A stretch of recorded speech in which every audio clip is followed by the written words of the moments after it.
Hello, everyone. My name is Sydney Tucker, and the artist I will be talking about is Stanton MacDonald Wright. Wright was born in Charlottesville, Virginia, and was named in honor of women's rights activist Elizabeth Cady Stanton. Wright's father was a businessman and amateur artist, resulting in his encouragement for Wright to pursue his artistic career and even secured him private painting lessons. After being asked many times if he was related to architect Frank Lloyd Wright, he eventually hyphenated his name to avoid confusion.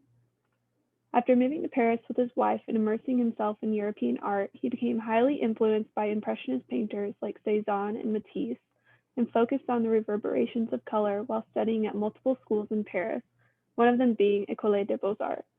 He was deeply influenced by color theory and the connectedness and the qualities of color in music.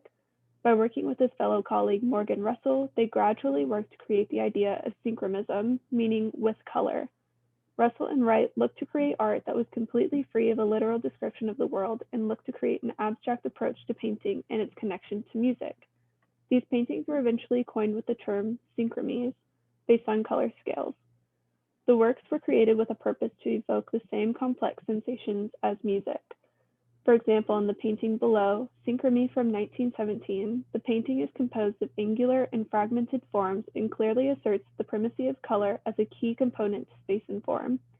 I've also included an image of his colleagues, Morgan Russell, because I think it helps further emphasize their intentions for this artistic style. If you Google search this video here, it gives a really interesting video by the MoMA, where the museum focuses on these two paintings, and I really encourage anyone to check it out. It's really interesting how others interpret these paintings. In its entirety, synchromism is based on the idea that color and sound are similar phenomena, and that paintings can be orchestrated in the same harmonious way in which a composer would arrange notes in a symphony.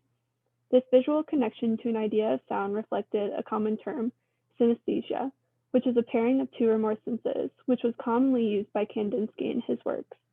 The paintings used rhythmic color with the combination of advancing and reducing hues, and have a sensation of a central vortex with almost a representation of an exploding complexity of color harmonies. The paintings avoid the use of atmospheric perspective and line and rely solely on color and shape to express form. Synchromism became the first avant-garde art movement to receive international attention and clearly owes a small tribute to Cubism with its use of planes of colors. Wright received high scholarly attention to this artistic approach after doing work through the WPA and many exhibitions in California. Wright died in 1973 in California, and many of his works reside in permanent collections in many museums, including, but not limited to, the Museum of Modern Art, the Metropolitan Museum of Art, the Whitney Museum of Art, the Brooklyn Museum, the Museum of Fine Arts in Boston, the Los Angeles County Museum, and the National Portrait Gallery.